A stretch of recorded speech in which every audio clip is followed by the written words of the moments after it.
Hello guys. Welcome to the movie summary. Today we are going to watch The Last Samurai. The story begins with a man telling a story or a myth on how Japan is made. It is said that there is a god that gets a sword from the ocean and 4 droplets from the sword became the island of Japan, but the man disagrees, saying that Japan is made from a handful of brave men willing to sacrifice their lives for their homeland. A bald man sitting on a field, holding a look-alike rosary, and seems like is praying. His vision is a foggy forest where a Japanese is combating a tiger in the wild, and then he opens his eyes with a furious look. After a short glimpse, the story then changes in an American setting where there is a man sitting down and some announcer on the background introducing what the event is and saying about the true American national hero while the man is sipping on his liquor. The announcer is calling his name as Captain Nathan Algren, and everyone in the audience is expecting him, but he never stood up on his chair, and the announcer says to give him a moment, and when the announcer went to Nathan, and he is very upset, saying that Nathan is fired and that could be his last performance, for he is so sick of him on behaving like that. Nathan stood up and went to the stage. He showed everyone his gun, saying that it is the gun that made him when conquering the West. He tells the story of his fallen comrades and the crowd sympathizes with him, and then he explains how his gun works, and the crowd is in shock as he creates a commotion loading the gun and firing it into somewhere without the intention of harming anyone in the crowd. He just throws his gun to the crowd, then left. He exited on a door, and there is an old man clapping and waiting for him. Nathan recognizes the old man and says in awe that the old man is alive. As the two of them are walking, the old man proposed a job for them, saying it is a good opportunity. Nathan asks what the job is, but the old man only says that the job is tailored for him. The two of them entered a restaurant, and then there are a couple of soldiers sitting there, and one greeted him and introduces to a man named Okamura, who says to be from Japan, with his associates that he gives up because of the complicated name that he can't figure out how to pronounce. They are both invited to sit with them and had some discussion about how he will be trained some Japanese samurai, which is what a warrior called in America. Okamura offered him $400 monthly, but he says that it should be $500 and another $500 if their work is done. Then Nathan stood up, but the colonel followed him to ask what is wrong. Nathan replies that he will kill whoever it is that needs to be killed for $500, but he is willingly will kill the colonel just for free. Nathan traveled and landed on Yokohama Harbor. He was greeted by a man named Graham. Graham explains a little bit of how the city is quiet and now is as busy as the people could. They rode a vehicle pulled by 2 people. Graham explains that the Emperor of Japan has hired different professionals from the East, like architects, engineers, and now they hired warriors, which is them. Graham says that he is a translator. They are on their way to the Emperor to greet him, and the Emperor thanks them for taking the job. Nathan with his comrades starts to train the Japanese soldiers. Nathan takes interest to a samurai named Katsumoto. The samurai is popular and is treated to be a hero, for he is not using any firearms in a battle. After the training, the 3 of them went to where they are staying. With the curiosity Nathan bears, he is looking at some Japanese books about the samurai. He asks if Graham has a translated one, and he says that he is still in the process of making one. Nathan's comrade says that Nathan is also a linguist one, and Graham asks for an example on how he would tell of peeling a skin.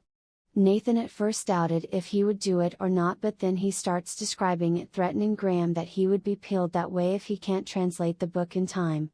But while Nathan is describing about the peeling, flashback of his memories flashes on how they have raided the Indians. Some are women and most of them are children who are innocents.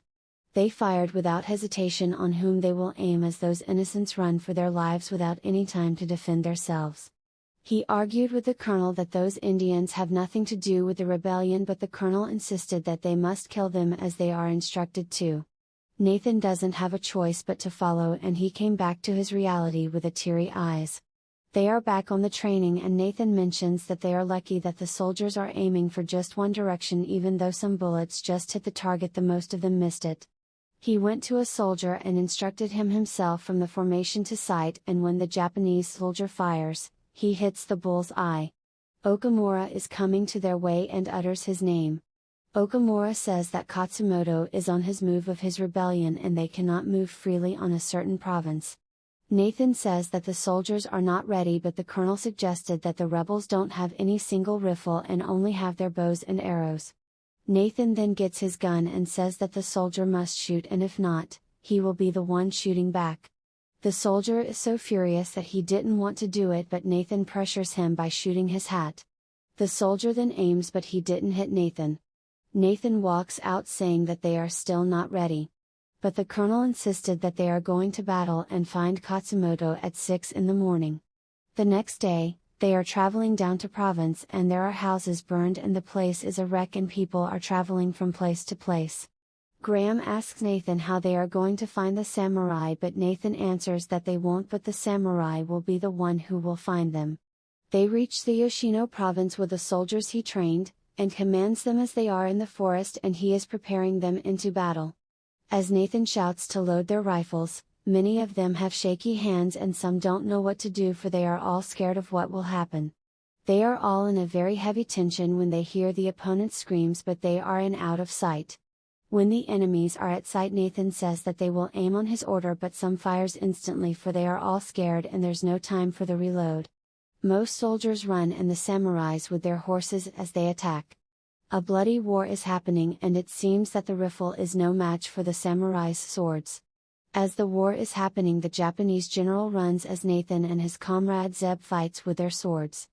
Zeb is attacked by a spear of one of the samurai, and then the samurai gets down on his horse to strike Zeb with his sword. Nathan is distracted and he fell from his horse, but still fights even though he was showered with wounds from different spears. The leader of the samurai saw him still standing and fighting against many of his warriors and watch it with his own eyes as he walks towards him. One of a higher position from the samurai says that he will be the one who will kill Nathan, but Nathan lying on the ground strikes and kills him first. The other warriors are going to strike him at once, but Katsumoto commands them to stop and take him away alive. The other warriors ask Katsumoto why he keeps Nathan alive, and he answers that they are going to face many killings and they should be learning from a new enemy. The woman named Kata treats his wounds and takes care of him. Katsumoto gets a book from Nathan's bag. Nathan wakes up and he is haunted by his memories on how they slaughtered those Indians. Few days passed and he wakes up with a healed body and roams around the village. He observes how those rebels are living and how they are training their warriors.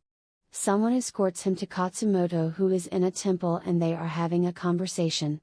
Nathan asks who is the one in the red suit who he killed, and also asks who is the one taking care of his wounds. Katsumoto replies the one in the red suit is his brother-in-law and the woman who is taking care of him is sister. He utters to himself that he killed Kata's husband and yet she still takes care of him and even fed him. Nathan went back to the temple and asks what Tanaka wants from him and says that he wants to know his enemy, for they are both students of war. Tanaka asks Nathan if he is the commander when they conquer the Indians, and he says that he is only a captain, which is a middle rank. Tanaka ended the conversation as he is jotting down something on a paper. As time passes by, Nathan learns so many things: the discipline, the courtesy, and how everyone trains on what they are pursuing, and one thing he learns that the word samurai means to serve. He is also learning some Japanese words and the katana. The villagers are having fun with a theater act like when assassins came and a bloody encounter happens. Nathan is about to lose to one of the assassins, but the child bravely gets his father's sword to distract the assassin. Nathan retrieves a knife, kills his opponent, and when one assassin is about to strike the child, he then stabs the assassin first. Nathan and Katsumoto fight side by side to defeat the assassins. It is now spring. Nathan and Katsumoto are having a conversation about Katsumoto's poem, and Katsumoto says that if the emperor wants him dead, he just needs to ask, and Nathan figures out that the emperor is not against Katsumoto but with Okamura. Katsumoto says that he should be leaving the village since the emperor asked. The samurais escorted Nathan. Nathan now is in the camp and the emperor is having a conversation with Katsumoto. The emperor is asking him what he is going to do to save his people, and Katsumoto replied that he should be the one who will seek for the solution, for he is blessed with wisdom. On the other side, Nathan is asked questions about how the samurais are living, specifically armies and all about war, but he just replies that he doesn't know, for he is a captive. Okamura asks for some privacy with Nathan and talks about him leading Okamura's army. He says that they are going to have a new contract about it. Nathan walks away and Okamura asks one of his men that he should kill Nathan instantly when he has any contact with Katsumoto. This time the rebellion has come to halt and samurais are everywhere in Tokyo.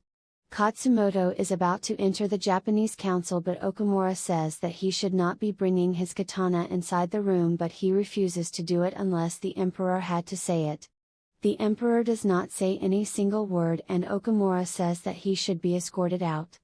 Katsumoto is now in a different room and a man is about to stab him with a knife, but the man gives him the knife and says that he should be the one doing it to himself. On the other side, Nathan is about to leave Japan for he is paid, but when he is outside, men ambushed him, but he then conquers the battle and he just realized what he just did and it seems like he is a samurai himself. Nathan went to the place where Katsumoto is confined.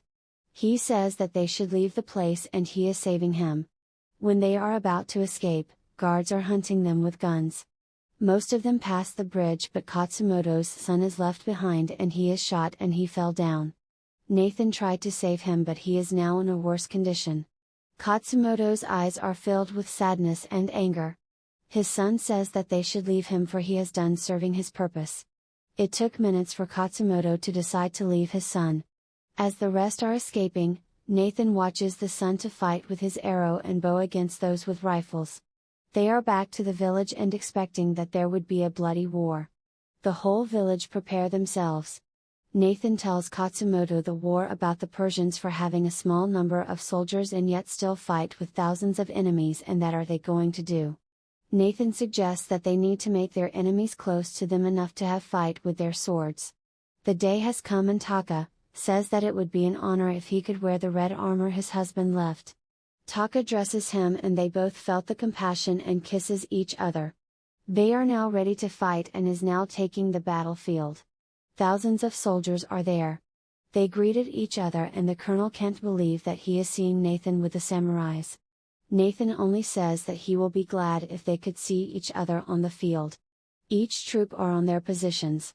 The Japanese regime has their cannons and firearms. The Japanese regime starts the attack with their cannon and no one falters with the samurais.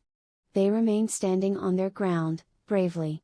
Another cannon attack was launched and it causes damage to the samurais that make them retreat, which is also a part of the plan so that the Japanese regime should be close. The plan success and now they are hiding in their wood barriers and the soldiers shoots and aim their gun. Nathan says that they should wait for them up until they are going to load their rifles, and when that happens, they attack.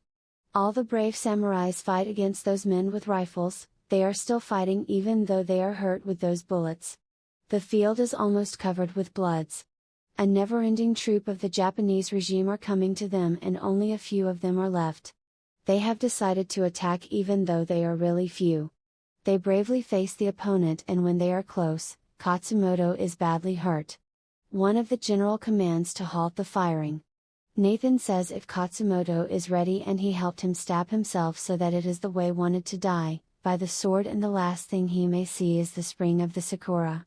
The troops are kneeling down with their respect to Katsumoto's death. Nathan bravely went to see the emperor while having a ceremony treaty with the Americans, but then it is stopped while he is offering the sword of Katsumoto. Okamura says that Nathan is an enemy and Nathan just says that he will gladly accept his death if that is the way the emperor thinks. The emperor gets the sword and cancel the treaty ceremony that is going on and he is really upset and command Okamura to stop his madness. The story ends with a narration of what happened to Nathan. Some stories say that he died from his wound and some would say that he went back to America, but little they don't know that he went back to the village where he met with Taka.